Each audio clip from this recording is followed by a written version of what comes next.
How you getting on? It's been a little while since I've done one of these because I've been quite occupied with my recent hobby, which has been Venus flytraps, and I have taken up a lot of my time. But I am here now, and I'm quite angry, if I'm honest with you, because it looks like that someone's nicked some of my work. They've been and gone and plagiarised it.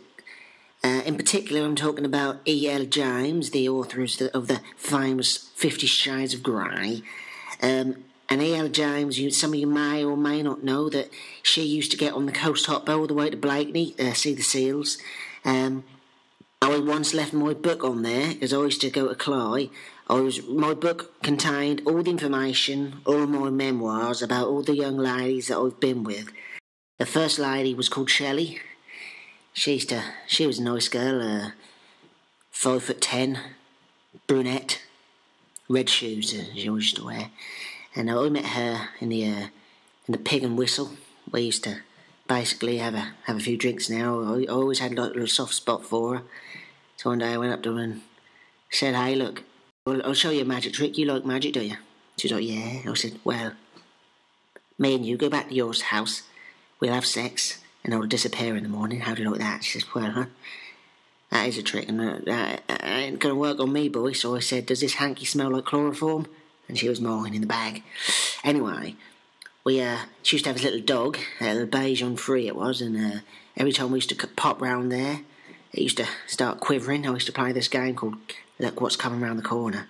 And what we used to do is to press the old cassette player, that'd play a little tune, and that dog would start quivering, because she only had one room, so that was quite a tight space, and the game was actually aimed at Shelley, but sometimes the dog used to take part as well.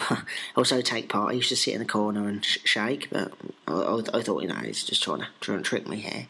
To, of course, get the tub of peanut butter out and put it all over my knees, and I would sing to him, "I guess what's coming round the corner, I guess what's coming round the corner, I guess what's coming round the corner for you." Because basically that would essentially stop him barking while me and Shelley got down to the business.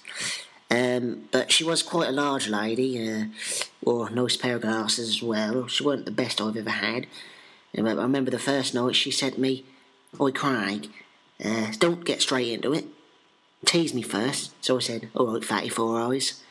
And then, obviously, that didn't please her as much as I thought. Obviously, she meant the other kind of teasing, more about the erotic suspense rather than the standard bullying.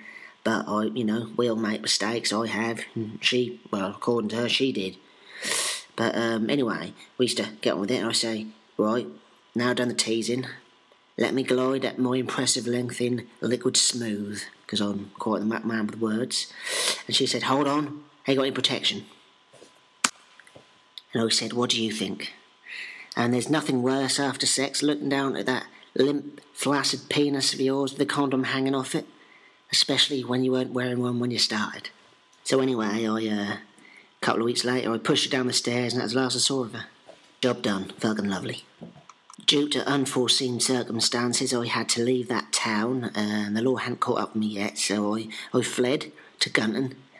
Had a couple of bears in the Gunton's arms a few weeks later, and I thought, right, I went out with a loaded gun, so I thought, right, I've got to need to fire it, if not it's going to explode. That was in the Gunton's arms where I met Paula.